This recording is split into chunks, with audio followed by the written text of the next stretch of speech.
Une entreprise yvelinoise labellisée Made in France, le groupe Chris, situé dans les Yvelines, s'est vu remettre cette distinction aujourd'hui sur son site de Bazainville.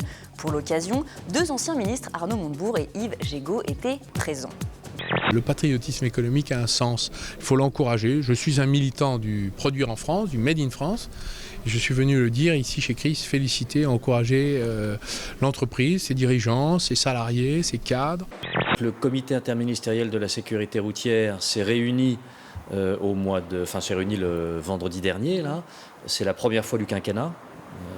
Certains estiment qu'il était temps qu'ils se réunissent, compte tenu des mauvais chiffres de la sécurité routière, en particulier mois de juillet, mois d'août. Et il en faut aussi du contrôle et de la répression. Le tout est que l'équilibre soit maintenu entre la partie prévention, qui est faite par des associations telles que la nôtre en particulier, et puis la partie répression et contrôle, qui est faite bien évidemment par les forces de l'ordre et par la justice.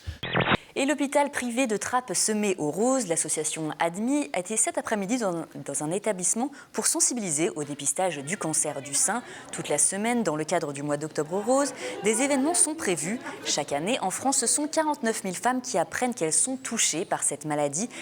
La nouvelle majorité de l'agglomération de Saint-Quentin en Yvelines vient de délivrer une conférence de presse pour présenter le résultat de plusieurs audits internes, des accusations lourdes contre l'ancienne équipe de gauche.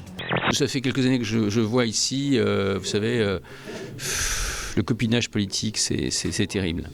Je veux bien avoir un vrai débat, mais avec des vrais documents sur qu'est-ce qui est reproché, sur quel élément, et pas à partir de graphiques qui n'ont aucun sens, pas sourcés, pas chiffrés, sur lesquels on peut faire dire tout et n'importe quoi. Entre Maurepas et Coignières, la guerre des cinémas est déclarée. Chaque ville a son projet de multiplex, mais seulement l'un des deux pourra voir le jour. La question semble avoir été tranchée mercredi dernier en faveur de Maurepas lors de la Commission nationale d'aménagement commercial. Match de gala hier soir au stade Léo Lagrange de Poissy. Les anciens champions du monde 98, Laurent Blanc, Didier Deschamps, Fabien Barthez et Christian Carambeu ont rechaussé les crampons à l'occasion d'un match exhibition entre le Variété Club de France et la SNCF. Ça fait plaisir de se retrouver, il y avait du monde, donc tout est parfait. Et vous êtes senti comment, vous, sur le terrain ?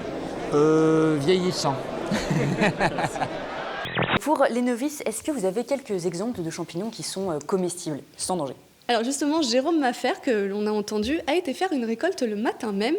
Et dans sa collecte, il y avait des champignons comestibles comme le bolet à pied rouge, dont la chair bleuit très rapidement. Alors attention, d'autres champignons ont la chair bleuissante. Ce n'est pas un signe de comestibilité. On peut trouver aussi la langue de bœuf, qui est légèrement gélatineuse sur le dessus.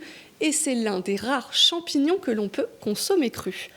Les maires des Yvelines se réunissaient aujourd'hui à Port-Marly, comme chaque année au programme de cette université, la diminution des dotations de l'État et les inquiétudes que cela engendre.